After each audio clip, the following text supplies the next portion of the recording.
દરેક તહેવારો અને પ્રસંગોને યાદગાર બનાવતી સુરત નવી સિવિલ હોસ્પિટલના આંગણે તબીબો, નર્સિંગ સ્ટાફ અને પેરામેડિકલ સ્ટાફ દ્વારા ઘર ઘર તિરંગા અભિયાન સાથે વિશ્વ આદિવાસી દિનની ઉજવણી કરવામાં આવી હતી.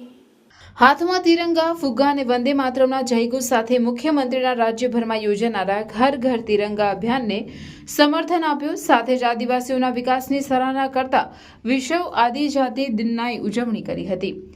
આ પ્રસંગે નર્સિંગ એસોસિએશનના પ્રમુખ ઇકબાલ કડીવાલાએ ઉત્તરોત્તર પ્રગતિ થઈ રહેલા આદિજાતિ બંધુઓના વિકાસ માટે શુભકામનાઓ પાઠવી. તેમણે કહ્યું કે કેન્દ્ર અને રાજ્ય સરકારની વિવિધ શૈક્ષણિક અને આર્થિક યોજનાઓને પગલે આદિજાતિ વિસ્તારના બાળકો હવે દરેક ક્ષેત્રે પ્રગતિ કરી રહ્યા છે. છેલ્લા કેટલાક વર્ષોમાં ખુલેલી નવી મેડિકલ અને નર્સિંગ કોલેજો તેમજ તબીબી ક્ષેત્રે અભ્યાસ માટેની યોજનાકીય સહાયને કારણે આદિજાતિના બાળકો સરળતાથી સુપર સ્પેશિયલ ડોક્ટર, નર્સ બનવાનું સ્વપ્ન સાકાર કરી રહ્યા છે.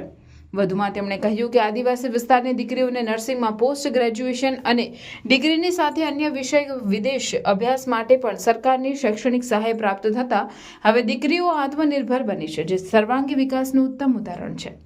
આ પ્રસંગે સર્જરી વિભાગના જનરલ સર્જન ડોક્ટર દેવેન્દ્ર ચૌધરીએ જણાવ્યું હતું કે વર્તમાન કાળમાં આદિવાસી વિસ્તારમાં શૈક્ષણિક, તબીબી સેવાઓ સહિતની પાયાની જરૂરિયાતોની સાથે ગામે ગામ જનજાગૃતિ વધતા આદિજાતિ વિસ્તારોનો વિકાસ થયો છે, જેની સીધી અસર બાળકોના અભ્યાસ પર પડે છે.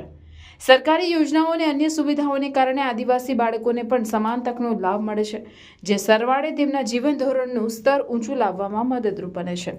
આ કાર્યક્રમમાં તબીબી અધિક્ષક doctor Dharitri Parmar, RMO doctor Ketan Nayak, surgery વિભાગના doctor Vipul Chaudhary, neuro physician doctor Haresh Parekh, nursing superintendent Simantini Gavde, local association પ્રમુખ અશ્વિની પંડ્યા, નિલેશ લાઠિયા, સંજય પરમાર અને વિરેન પટેલ સહિત મોટી સંખ્યામાં મેડિકલ અને પેરામેડિકલ વિભાગનો સ્ટાફ હાજર રહ્યો હતો.